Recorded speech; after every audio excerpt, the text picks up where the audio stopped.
Hola, mi nombre es Fernando José Hernández Gómez, doctor y máster en Matemática Aplicada de la Facultad Regional Multidisciplinaria de Chontales, coordinado en conjunto con la Universidad Central Marta Abreu de las Villas de la República de Cuba, desarrollando tesis doctoral en investigación de operaciones, siendo una de las líneas de investigación al cual me he dedicado en los últimos años en relación a los algoritmos heurísticos de coincidencia para la estimación de movimiento en compresión de imágenes. Egresado de la carrera de doctorado en Ciencia de la Computación de la Facultad de Ciencias Exactas y Naturales de la Universidad de Buenos Aires, en el marco del trabajo del grupo de optimización combinatoria bajo la dirección de la doctora Irene Loazó, proyecto PIC 2006 UBA 2011, bajo la línea de investigación de problemas de ruteo de vehículos generalizados, que son problemas de optimización combinatoria del tipo NP-hard, es decir, difíciles de resolver en un tiempo polinomial.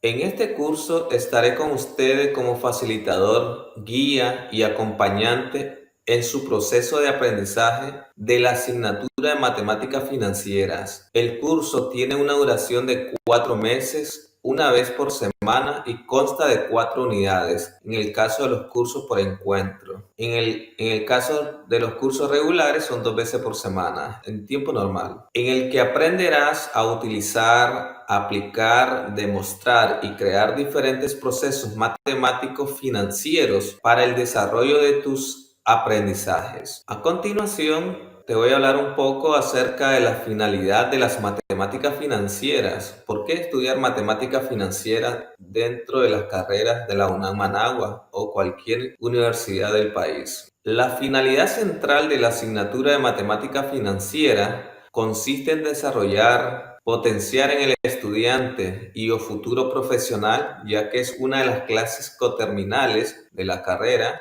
ya que está por lo general entre tercer y cuarto año de las diferentes carreras, sus capacidades y habilidades para aplicar los principios generales del valor del dinero en el tiempo de las distintas entidades e instituciones que conforman el mercado financiero. Aplicar correctamente las fórmulas para resolver diferentes casos, ejercicios, problemas y modelos que se relacionan con interés simple, interés compuesto, anualidades, procesos de amortización y análisis de inversiones, los cuales proporcionarán resultados cuantitativos que te ayudarán a tomar decisiones financieras con un alto grado de confianza para potenciar el uso de los recursos financieros disponibles para la inversión. Las unidades que se desarrollan en la asignatura de matemáticas financieras son 5. La unidad número 1, interés simple. Unidad número 2, interés compuesto. Unidad número 3, anualidades simples y generales. Unidad número 4, amortización y fondos. Y la unidad número 5, evaluación de inversiones. Dado el factor tiempo, por lo general se imparten las primeras 4 unidades. La bibliografía a utilizar: tenemos primeramente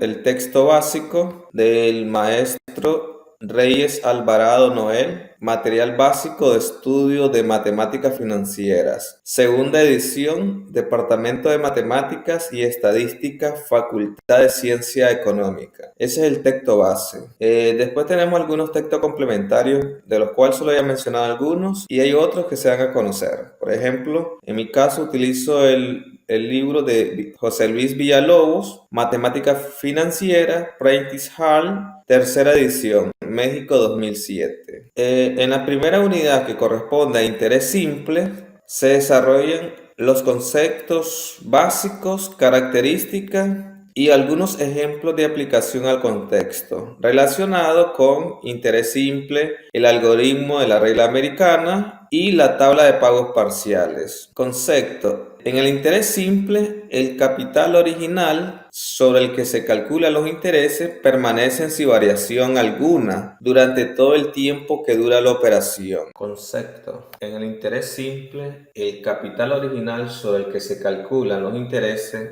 permanece sin variación alguna durante todo el tiempo que dura la operación. Fórmula a utilizar: por un lado tenemos que I es igual al principal por la tasa de interés por el tiempo, donde I es el interés o ganancia. A partir de esta ecuación podemos deducir las siguientes.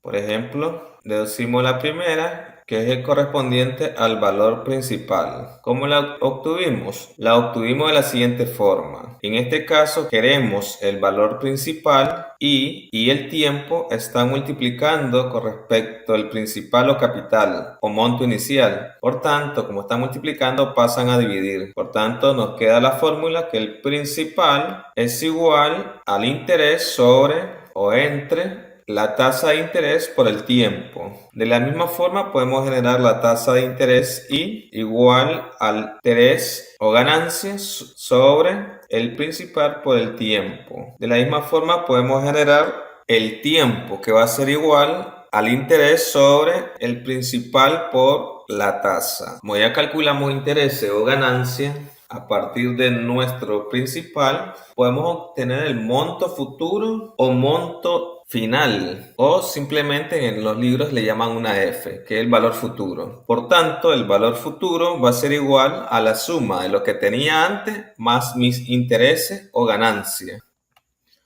Por otro lado, tenemos la siguiente ecuación equivalente, sustituyendo en este caso el valor correspondiente al interés, P por I por N, llegamos a la siguiente ecuación, que el valor futuro va a ser igual al principal por 1 más I por N. ¿Qué se hizo? Se sacó factor común, que es el valor de P. P entre P nos queda un 1 y todo esto dividido P nos queda 1 por I por N, que sería I por N. Tenemos nuestra fórmula nuevamente. Vamos con el primer ejemplo. Interés simple. Si un inversionista tendrá que pagar a un banco dentro de 10 meses la cantidad de $25,000, si el banco acreedor aplicó una tasa de descuento simple racional del 6,5%, ¿cuál es el valor líquido que pagó el banco? Vamos a ver los datos que tenemos en el problema. Por un lado tenemos datos, los 25,000 que corresponde al valor futuro, dice. ¿Por qué el valor futuro? Porque dice que dentro de 10 meses el inversionista tendrá $25,000. Por un lado tenemos el monto futuro o el valor futuro. Por otro lado tenemos el tiempo que corresponden a los 10 meses que el inversionista está invirtiendo. Por otro lado tenemos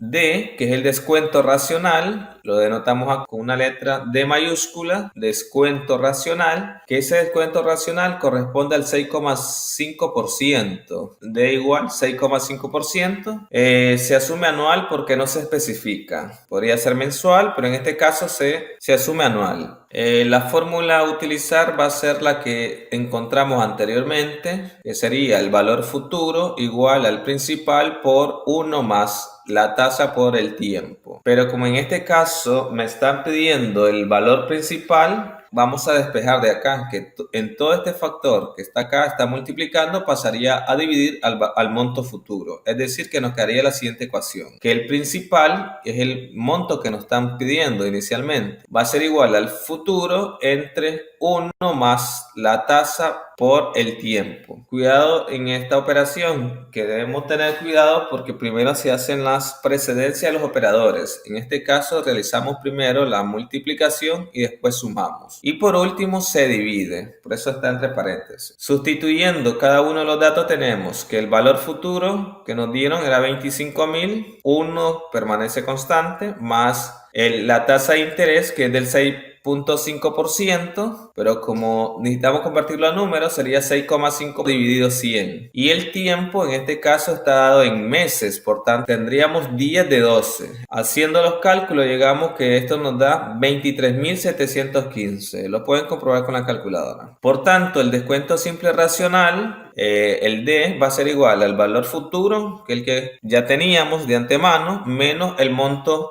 inicial, que es el que calculamos en este caso. Es decir, el monto futuro era 25,000 menos los 23.715. Haciendo esa resta, llegamos que el dato correspondiente nos da 1.285. Es decir, nos han dado un descuento de $1.285. Ejemplo número 2. Algoritmo de la regla americana. Para esto vamos a entender cómo funciona el algoritmo. Saldo inicial. Entonces, saldo inicial al principal de la deuda. Es decir, como que nosotros vamos al banco y solicitamos un préstamo. Entonces, en ese caso, para nosotros sería nuestro saldo inicial, el monto de la deuda. En este caso, el monto de la deuda más los intereses que el banco me va a estar ganando. O le va a estar ganando a la persona que le está prestando o a la entidad financiera que está prestando o adquiriendo ese préstamo. El saldo inicial lo vamos a denotar con S sub K. Lo denotamos con S sub K. Más los intereses devengados a la fecha de pago. En el caso de nosotros, intereses devengados lo vamos a denotar con más I sub K. Eso nos va a dar igual a un monto de la deuda a la fecha de pago. Y lo vamos a denotar con la letra F sub K o simplemente F, es decir, valor futuro. Es decir, que teníamos saldo más los intereses genero monto, mi nuevo monto. A esto le voy a restar el valor del pago parcial, porque si yo adquiero una deuda, yo debo definir cómo voy a hacer esos pagos, si lo voy a hacer mensual, si lo voy a hacer semestral, si lo voy a hacer anual, si lo voy a hacer quincenal, trimestral o como decida el cliente, menos el valor del pago parcial. Y esto lo vamos a denotar lo denotamos con C sub K. Y a esto nos va a dar un nuevo saldo, que va a ser el saldo insoluto de la deuda. Saldo insoluto de la deuda. ¿Por qué saldo insoluto? Es decir, mi nuevo saldo. Si ya hice un pago, se supone que mi deuda baja. Si no hice ese pago, se supone que esa deuda ha de subir también. Vamos a suponer en este caso que la deuda se va a realizar en los pagos estipulados. Y lo denotamos con S sub K también. Podría ser un S sub K más 1 o un S sub K menos 1, dependiendo en el periodo que estemos ahí. Y K es el número de pagos a realizar. Es decir, que si nosotros adquirimos un equipo a pago de 18 meses, para nosotros K va a tomar el valor de 18. Ejemplo número 2. Una persona obtiene un préstamo el día 12 de enero. Por la cantidad de $50,000, este se cancelará en un plazo de 10 meses, es decir, el 8 de noviembre del mismo año, a través del sistema de pagos parciales que se detallan a continuación. Pago 1 de $10,000 y se debe efectuar el día 13 de marzo. Un pago 2 de $12,000 y que se debe efectuar el 27 de abril. Un pago número 3 de $13,000 y se debe efectuar el 26 de junio. El pago número 4 de $10,500 y se debe efectuar el 9 de septiembre. Aún estamos a la fecha. Y el pago 5 que nos mandan a buscar se debe efectuar el 8 de noviembre. Debemos de saber cuánto sería el valor del último pago. Elabore el perfil de flujo del sistema de pagos y determine el valor del quinto pago parcial utilizando el algoritmo de la regla americana con una tasa de interés corriente del 26%. Okay, vamos a iniciar con lo primero,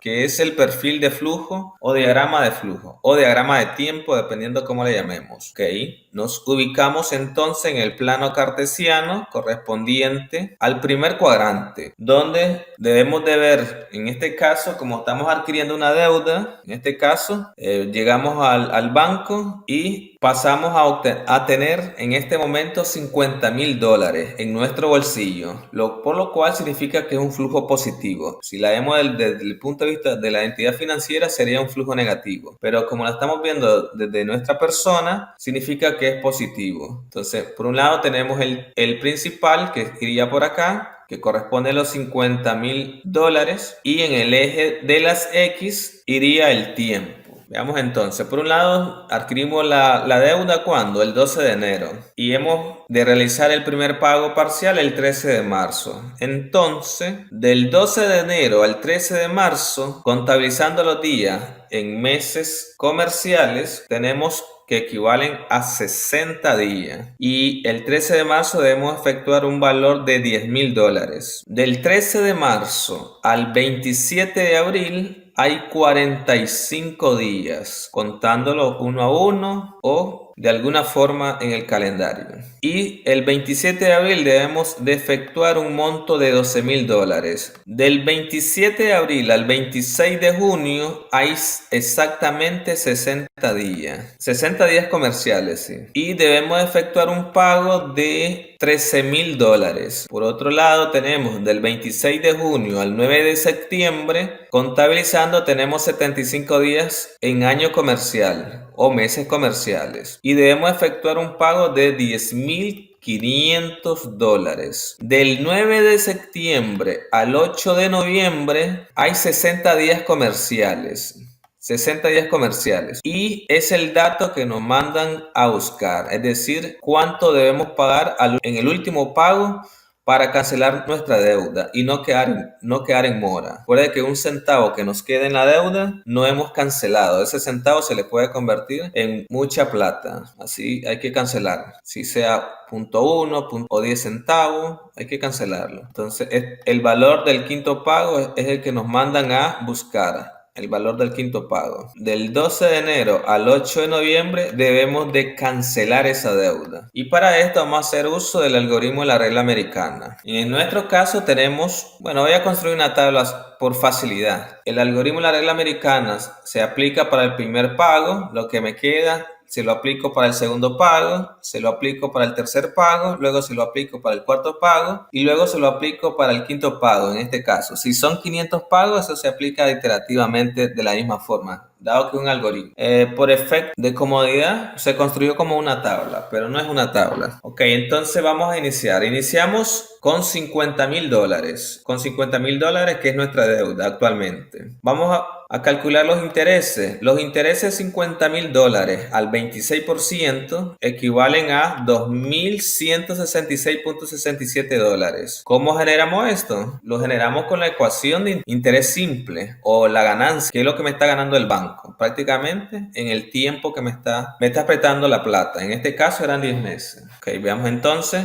Y igual al principal por la tasa de interés por el tiempo. Sustituyendo los datos tenemos el principal, $50,000, la tasa de interés del 26%, que equivale a 26 dividido 100. Y por otro lado tenemos 60, que son los 60 días, sobre 360. ¿De dónde obtuvimos esos 60 días? Lo obtuvimos de lo siguiente. Del 12 de enero al 13 de marzo, es decir, cuando estamos haciendo la primera cuota, corresponde a este primer 60. En ese caso nos da 2,166.67, que es lo que teníamos. Sumando 50,000 más 2,166.67, llegamos a 52,166.67. Pero habíamos dicho que teníamos que hacer un pago número 1 de $10,000, entonces le debemos de restar. A los 52,000 le restamos los 10,000. En este caso nos genera el siguiente pago, que correspondría al saldo insoluto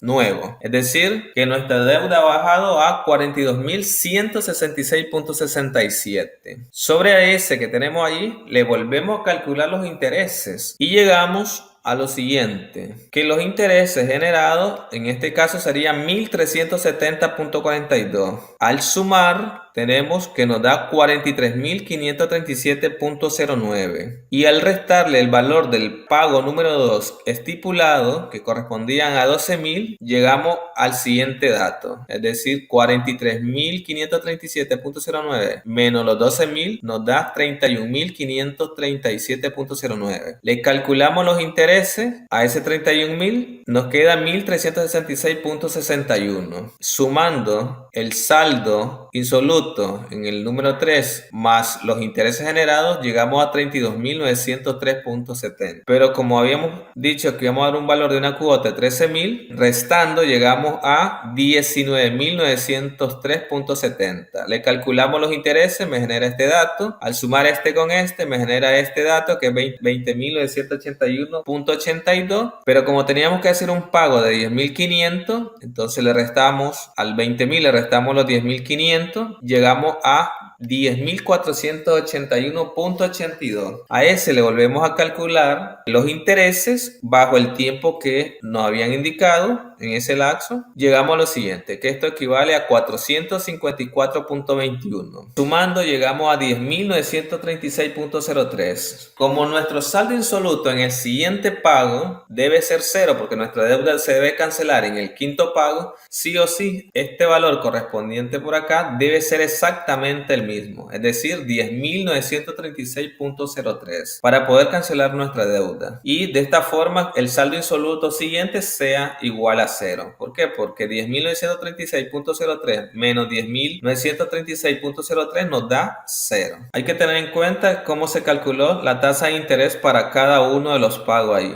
El ejemplo número 3 corresponde a la tabla de pagos parciales. Para esto lo vamos a retomar de uno de los ejercicios que ya se construyó anteriormente.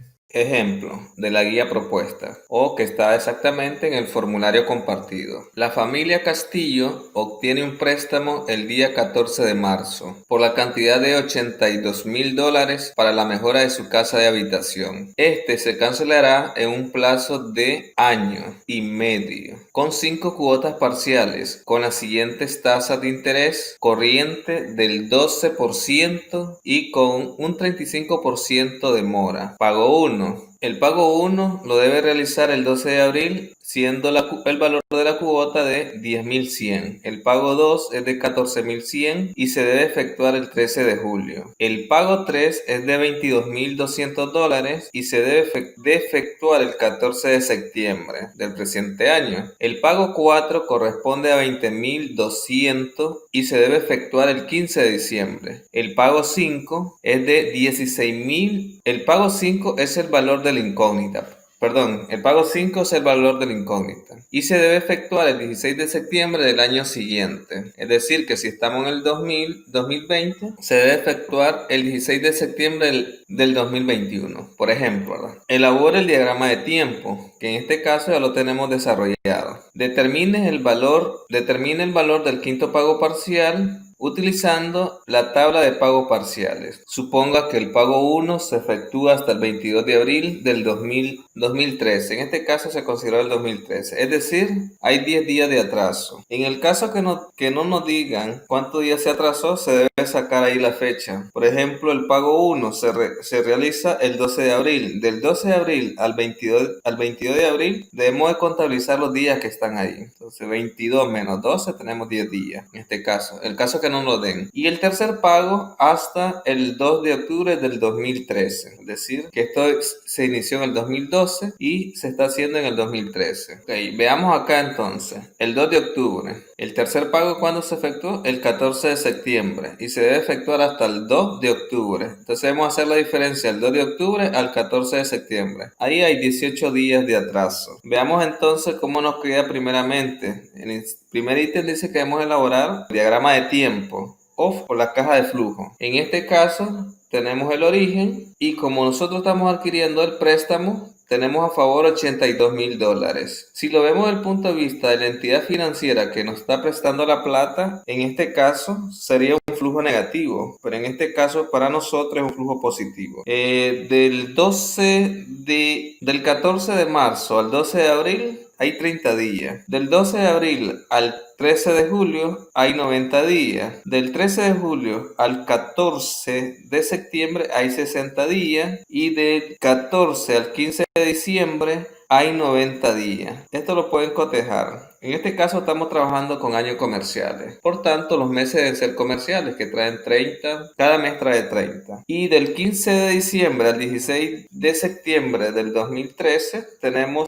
270 días. Y como flujo negativos, en este caso, por ejemplo, el pago 1, el pago 2, el pago 3, si ustedes observan en la flechita en la parte inferior, donde estoy señalando, tenemos 22.000, 10.100, 14.100, 22.200, 20.200. Son flujos negativos. ¿Por qué? Porque al transcurrir esa fecha, nosotros debemos desembolsar ese dinero. Y en color verdecito es el valor que vamos a obtener. Entonces, para esto construimos una tabla una tabla de pago parcial. Cabe señalar que también hemos hecho uso del algoritmo de la regla americana, es decir, del ARA. Como en los diferentes ejemplos que hemos realizado a lo largo de este primer semestre, siempre ubicamos el número que corresponde a los periodos 0, 1, 2, 3, 4, 5, la fecha de la cuota, que en este caso iniciamos 14 de marzo, cuando se adquiere, el 12 de abril, el 13 de julio, el 14 de septiembre, el 15 de septiembre, hasta llegar al 16 de septiembre del año siguiente. Los días que están contenidos, que ya lo sacamos en el diagrama de tiempo o en la caja de flujo, corresponde 0, 30, 90, 60, 90, 270 y 540. Al sumar todos estos datos tenemos 540, que corresponden a los 18 meses que nos están dando el crédito o el dinero. Por otro lado, en la tabla vamos a tener amortización, que en el caso de nosotros lo denotamos con la letra A sub K cuando obtuvimos las ecuaciones. Tenemos I sub K, que son interés corriente, interés moratorio. En la primera tabla nos ubicamos 0, el valor de la cuota o el valor del pago que vamos a estar haciendo. En nuestro caso ya tenemos el valor de la cuota. En el primero es 0 porque estamos todavía estamos adquiriendo el préstamo, entonces no vamos a pagar, salvo en algunos casos que se presta el dinero y tiene que dejar uno un valor inicial, pero en este caso no. Entonces tenemos que el valor de la primera cuota es 10.100, el valor de la segunda es 14.100, el valor de la tercera 22.200 y el siguiente 20.200, y nos piden encontrar este valor. El saldo insoluto, que lo denotamos con S sub K en la fórmula, sería 82.000. Entonces todos estos datos ya los tenemos. Estos datos que están acá se pueden calcular a partir de los datos que vamos a ir obteniendo. Igual cada uno de los demás. Entonces solo tendríamos nosotros este 82.000 y esta columna que está por acá. Y los demás se van recalculando. Además tenemos que el interés corriente es del 12%, que es lo mismo tener 0.12. Entonces, ¿cómo obtenemos este dato que está acá en color celeste? No es nada más que la diferencia de este que está acá, que es el saldo insoluto, es decir, el pago principal, menos el dato que corresponde a la amortización. Esto corresponde a 72.200. Veamos entonces. Habíamos dicho, en el caso de nosotros, 82.200 menos 9.280. ¿Esto cuánto nos da? Nos da $72.720, que corresponde al valor de este dato. De la misma manera podemos encontrar este. Entonces, suponiendo que ya sabemos este dato, entonces, ¿qué vamos a hacer? Este menos este genero este. Este que está acá, que es el saldo insoluto, menos la amortización siguiente, obtengo el saldo insoluto actual. Saldo insoluto anterior menos la amortización, obtengo este saldo insoluto. Igual en este caso, saldo insoluto menos esta amortización, podría obtener este dato que está acá. Es decir, que ahí podría obtener. Pero ¿qué está pasando? Que tengo que ir rellenando esa tabla a medida que voy obteniendo. Porque necesito tener también los intereses corrientes. Vamos a ver cómo obtenemos el interés corriente. Si obtenemos este interés corriente, puedo obtener este, puedo obtener este, puedo obtener este, puedo obtener este. Porque el interés corriente, ¿cómo generamos el interés corriente? El interés corriente, para obtener este, usamos la ecuación de interés simple. Interés corriente va a ser igual al principal o al monto principal o al capital multiplicado por la tasa de interés por el tiempo. Es decir, que si nosotros multiplicamos el principal, que es 72.720 multiplicado por la tasa, en el caso de nosotros es 0.12 o 12 dividido 100 por el tiempo, que sería 90 sobre 360. En este caso estamos trabajando en días, pero también podemos trabajar en meses, que en este caso sería 3 de 12. Pero en este caso nosotros trabajamos 90 sobre 360. Llegamos 2181.60, cuyo cálculo es este. Multiplicamos 72.720 por 12 sobre 100 multiplicado por 90 sobre 360, que es lo que habíamos dicho. Este es su equivalente a 0.12 y este también lo podríamos reemplazar como 3 sobre 12. Y esto corresponde al dato que habíamos encontrado, que es 2181.60. Ya tenemos este, ya tenemos este. Igual podemos encontrar también los demás intereses corrientes, acuérdense. Por ejemplo, este que está acá, este interés corriente sería este dato que es 60.801.60 por la tasa de interés que es 12 sobre 100 o 0.12 multiplicado por el tiempo donde estoy. ¿verdad? Es decir, 60 sobre 360. Eso me daría este interés corriente, este que está por acá. Y de la misma forma obtenemos lo siguiente. Ahorita nos interesa encontrar este dato que está acá. Para obtener ese dato no es nada más que la suma de la amortización más el interés corriente, que va a corresponder a este dato que está por acá. Amortización más este me genera ese. Además, una vez que hagamos la resta de este dato, que es el saldo insoluto más la amortización, me tiene que dar en este caso 0. Pero vamos a ver un poco más con detalle cómo se obtuvo este dato con los números. Veamos acá. Es decir, que habíamos sumado el saldo que era correspondiente a la amortización más el interés corriente. Esto nos da un monto de 22.685.26. Bueno, ya con eso ya tenemos los 3 puntos. El segundo ítem. El tercer ítem les va a quedar que lo hagan ustedes de tarea. ¿Por qué? Porque ya lo hemos trabajado 1, 2, n veces. Pasamos a otro ejemplo. Un empresario invierte diferentes capitales a tasas de intereses distintas. Determina el valor futuro global de las inversiones para efecto de manejar un solo ingreso en el futuro, cuyas inversiones se muestran en la siguiente tabla. Vamos a considerar que el tiempo es exactamente el mismo. Veamos entonces la tablita, los valores correspondientes. Entonces tenemos la primera inversión. La primera inversión va a ser de $15,000 a una tasa del 18% convertible mensual en un plazo de 5 años. La segunda inversión va a ser de $20,000 a una tasa de 20% convertible continuamente a un plazo de 5 años. El tiempo es el mismo. La tercera inversión es de $18,000 al 22% convertible semestral en un plazo de 5 años. Y última y cuarta inversión sería de $16,000 a una tasa del 15% convertible trimestralmente en un plazo de 5 años. Si vemos, lo que está variando son el capital, la tasa de interés, pero el plazo es exactamente el mismo. Tenemos la tabla y vamos a ver la ecuación a usar.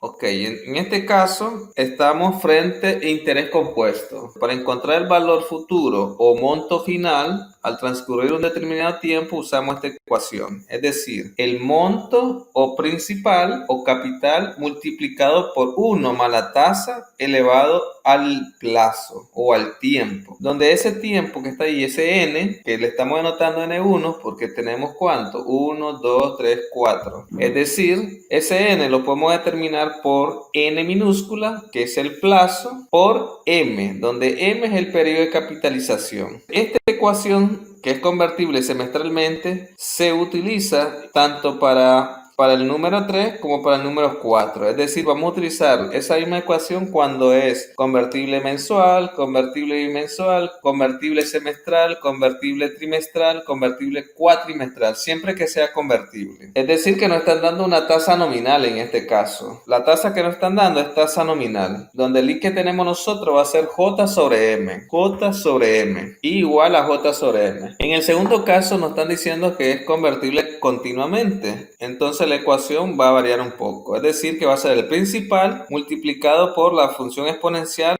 de J por N. J podría coincidir con I si es efectiva. Es decir, en este caso estamos trabajando anual. J por N o I por N. Vemos la siguiente, que es exactamente la misma que la número 1 y la 4, que es similar. Veamos entonces cómo nos quedaría la primera sustitución. Entonces, tenemos el principal correspondiente a la primera inversión es de 15,000, multiplicado por 1 más la tasa, que es la tasa nominal, 18% dividido 12, o lo que es lo mismo 18 sobre 100 sobre 12. Todo esto elevado a la 60. ¿Por qué 60? Porque acuérdense que n es igual a n por m. En el caso de nosotros, n son 5 años. El plazo es 5, pero m, como es convertible mensual, significa que m es 12. Y 12 por 5 o 5 por 12 nos genera 60. Vamos con el siguiente. El principal es 20,000. La tasa es del 20%, que es lo mismo tener 20 sobre 100. Todo esto es exponente. Es un exponente L. 20 sobre 100 o 0.2 multiplicado por el tiempo, es decir, n, que es 5. Más, seguimos por acá y hacemos exactamente lo mismo.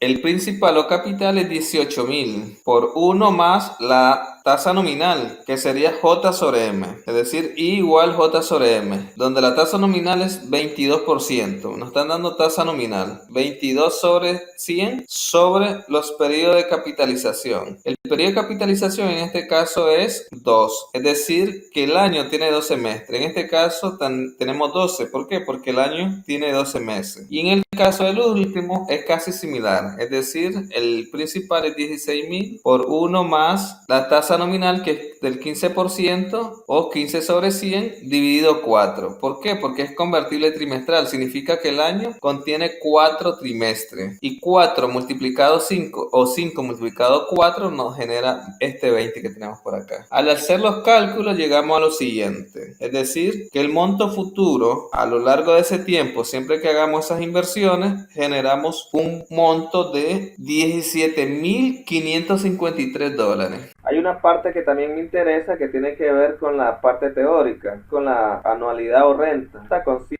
en que las personas vinculadas a la actividad financiera reciben o pagan cantidades iguales de dinero a intervalos iguales de tiempo, a una tasa de interés compuesto, ocasionalmente continuos, que por lo general lo podemos depositar, retirar o amortizar o abonar a igual cantidad de dinero. Si veamos la definición que aparece en el libro del profesor Noel o de cualquier libro base de matemática financiera, una anualidad en términos constante o variable es un valor de dinero que pagamos o recibimos a intervalos iguales de tiempo, con una tasa de interés compuesto o continuo. Cuando decimos compuesto, que puede estar bimensual, semanal, trimestral, cuatrimestral, trimestral, en cualquier periodo ahí. Dentro de la clasificación tenemos lo siguiente, que la vamos a ver por acá resaltada, dentro de un mapa conceptual. Tenemos por un lado las anualidades ciertas. Dentro de las anualidades ciertas tenemos las simples a plazo, como son la vencida, anticipada y diferida. Por el otro lado, también dentro de las simples tenemos las perpetuas, que son las vencida, anticipada y diferida. También tenemos lo que son las anualidades generales, que son a plazo, vencida, anticipada y diferida, perpetua como vencida, anticipada y diferida. Y por otro lado tenemos las contingentes. Se clasifican en simples y generales. Esto ya más o menos habíamos tratado un poco en las clases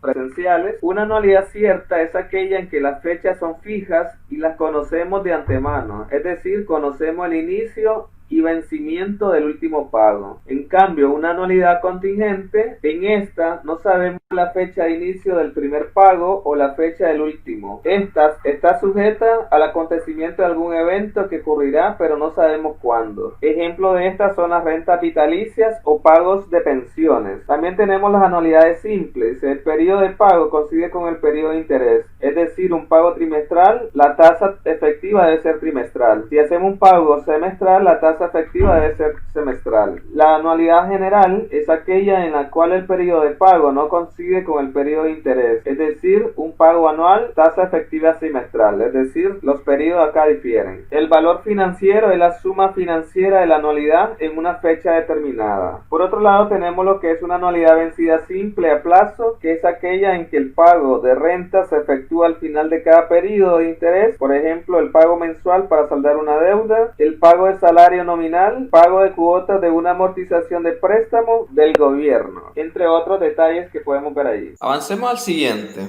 El alquiler de un lote de terreno es de $145 mensuales por anticipado. Un contratista desea alquilar el terreno durante 5 años. Si el interés pactado es del 0.5% efectiva, determina el pago por anticipado y al final durante el periodo establecido. Me están dando que yo debo hacer cuotas de ¿cuánto? De $145 mensuales, lo cual significa que ya estoy frente a una anualidad. ¿Pero qué tipo de anualidad es? Anticipada. Automáticamente me están diciendo acá que yo debo hacer ese pago al inicio, con anticipación, ¿verdad? Entonces esa es la clave acá. ¿Pero qué me piden? Determinar el pago por anticipado y al final durante el periodo establecido. Veamos los datos. Entonces tenemos el valor de la anualidad, que es $145. Tenemos también, por otro lado, el plazo, que es 5 años. Plazo 5 años. Por otro lado, tenemos el periodo de capitalización, que es 12. ¿Por qué? Porque las cuotas son mensuales, por tanto el periodo de capitalización para nosotros son 12 periodos de capitalización, es decir que el año 12 meses. Por otro lado podemos encontrar el valor de n. El valor de n mayúscula, que es el plazo, lo podemos determinar por n por m, donde n minúscula para nosotros es 5 por 12 o 12 por 5, que genera 60 periodos de capitalización. Por otro lado tenemos el I que nos dan es un I efectivo del cuánto, 0.5, que es lo mismo tener 0.5 sobre 100, que eso equivale a 0.005 por mes. Por otro lado, nos piden por un lado, determina el pago por anticipado, que es este valor, el valor de P, y el monto final. Entonces nos piden el pago por anticipado y el monto final. Vamos con la primera incógnita. Determinemos primero el valor correspondiente al pago por anticipado.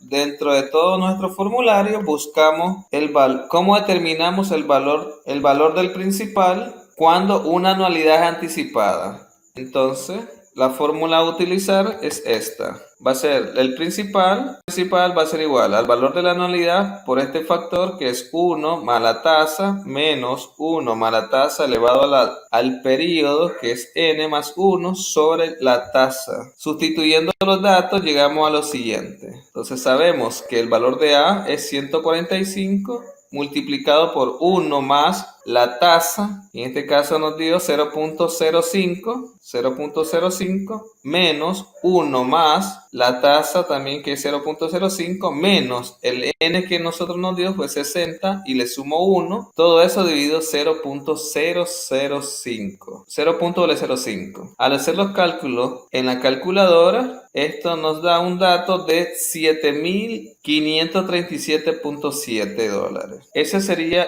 el pago por anticipado. Si nosotros quisiéramos pagar el terreno, ¿verdad? Tendríamos que pagar $7,537.7. Quisiéramos pagar ese terreno, siempre que lo hagamos pago por anticipado. Veamos si lo hacemos por anticipado. Pero ¿qué pasa si lo hacemos al final del periodo establecido? Vamos a ver cuánto nos gana la persona que nos está vendiendo si nosotros llegamos hasta el periodo establecido. Veamos entonces. Determinemos el pago al final del periodo establecido.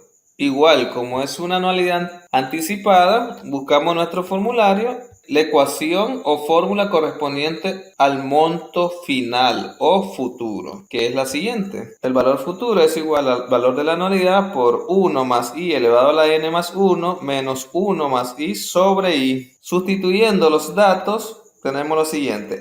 ¿Cuánto vale A? $145. Más 1 de la fórmula, que permanece igual. ¿Y cuánto vale I para nosotros? Es lo mismo, 0.005. N, ¿cuánto vale N? 60. 60 más 1, menos 1 más 0.005. Todo eso dividido 0.005. Al hacer los cálculos, todo esto en la calculadora, nos da un monto de 10.167.24. Cabe señalar que hemos venido utilizando la calculadora, y dependiendo del tipo de calculadora el proceso en unas es más sencillo que en otras. Entonces hay unas Casio que son más rápidas que otras. Entonces, ahí quedamos, siempre hemos estado explicando de cómo hacer uso de la calculadora para no tener problemas a la hora del examen. Por tanto, podemos decir que el pago por anticipado era de 7.537. Entonces el pago por anticipado es de 7.537.7. Es decir que si yo hago el pago siempre antes, debo de pagar 7.537.7. Pero si lo hago según el periodo pactado, llegamos que debo de pagar 10.167.24. ¿Cuánto nos ahorramos? Nos ahorramos como $3.000 más o menos. Hay que hacer la diferencia, el valor futuro menos ese monto que tenemos antes, que es el principal, y así obtenemos el valor que nos podríamos ahorrar. Ejemplo número 2. Un automóvil se vende mediante un pago inicial de $3.000 y 60 pagos de $350 mensuales.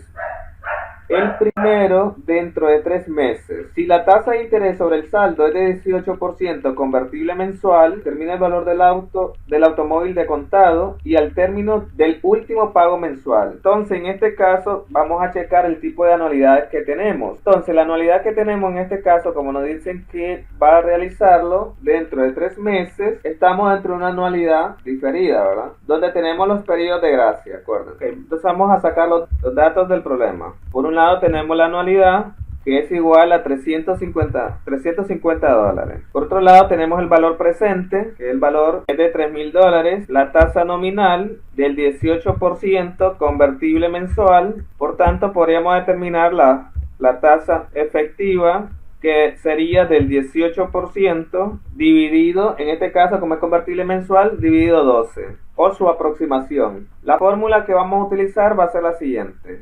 El valor presente de la anualidad diferida tiene que ser igual a la anualidad por un factor, que es el siguiente. Tenemos 1 menos 1 más la tasa, que en este caso sería i, elevado a la potencia menos n mayúscula, más r, que serían los periodos de gracia en este caso, sobre i. Todo esto multiplicado por un factor de corrección que sería casi similar a este que tenemos por acá. Lo único que acá tendría solo elevado a la menos r. Entonces, el valor presente sería igual al valor de la anualidad por el cociente 1 menos 1 más i elevado a la menos n más r sobre i, por el factor de corrección que sería 1 más i elevado a la menos r. Veamos qué datos tenemos en el caso nosotros. Entonces, nosotros sabemos que el valor presente en este caso no es el valor de P que me están dando. Vamos a analizar acá, es un pago inicial ahí, pago inicial. Vamos a ponerle acá, pago inicial. Entonces, el valor presente para nosotros sería este dato. Va a ser el igual al pago inicial más este dato que tenemos por acá, sustituyendo la ecuación original, más este que tenemos acá. Entonces, veamos qué datos vamos a sustituir. La anualidad para nosotros es 350. La tasa para nosotros sería del 18% dividido 12. Acá es 18 dividido 100 y después dividido 12. Hay que tener cuidado acá porque es 18%, que sería 18 sobre 100 dividido 12. Este mismo factor va en el denominador. Yo creo que este cálculo nos da 0.015. Hay que probarlo en la calculadora. En el caso de nosotros, el n sería 62, que sería el periodo de capitalización, y R para nosotros sería que vamos a pagar en el tercer mes. Entonces tendríamos 2. Todo esto elevado, el I es el mismo, elevado a la 2. Podríamos hacer este cálculo para ver y reemplazarlo por otro dato, el dato pequeño que nos dé. Es decir, este es igual a este que tenemos por acá. Ya este que está acá sería convertible mensualmente. Por otro lado, tenemos también que el pago inicial fue de 3.000. Entonces tendríamos que, al hacer todo este cálculo en la calculadora, esto que está acá nos daría 16.378.72. Que al redondear sería 16.379. Eso sería el inciso A. El inciso A que nos estaban consultando en el ejercicio, se determina el valor del auto de contado. Entonces el auto de contado tiene un costo de 16.378.72. Pasemos al inciso B. El inciso B nos preguntan al término del último pago mensual. Ok, entonces vamos a determinar el valor futuro. Para el valor futuro vamos a usar el pago inicial, que sería en este caso P sub I, multiplicado por un factor de corrección, que ya lo tenemos, ese factor de corrección, nada más que acá va a ser positivo, elevado a la n más r, P sub i por 1 más i elevado a la n más r, más una anualidad multiplicado por un cociente que tenemos por acá. En el caso de nosotros sería 1 más i elevado a la n más r, menos n más el periodo de gracia, y le resto 1 sobre la tasa de interés. Sustituyendo cada uno de esos datos en la ecuación, llegamos a lo siguiente. P sub i habíamos dicho que son 3.000. Es el pago inicial. La tasa, veamos en el caso de nosotros, la tasa, una vez que hicimos el cociente, nos da 0.15. Uso en este caso 0.015 porque los decimales que me está dando son exactos, pero cuando son periódicos, consideren la fracción. N para nosotros es 62. Acuérdense que acá tengo n más r, 60 más 2, 62. La anualidad para nosotros sería 350. La tasa 0.015, acá le quito 2, me quedaría en 60, porque tengo menos 62 más 2 nos da 60, y a eso le resto 1. todo eso dividido 0.015, que sería la misma tasa. Al hacer todo ese cálculo nos daría el siguiente dato, es decir, 41.226.33. Entonces eso tendríamos que pagar al final del último pago. Al contado deberíamos de pagar, dice, 16.378.72, pero si lo hacemos con las cuotas indicadas nos estaríamos pagando 41.226.33 en ese plazo que nos están indicando. Como ven,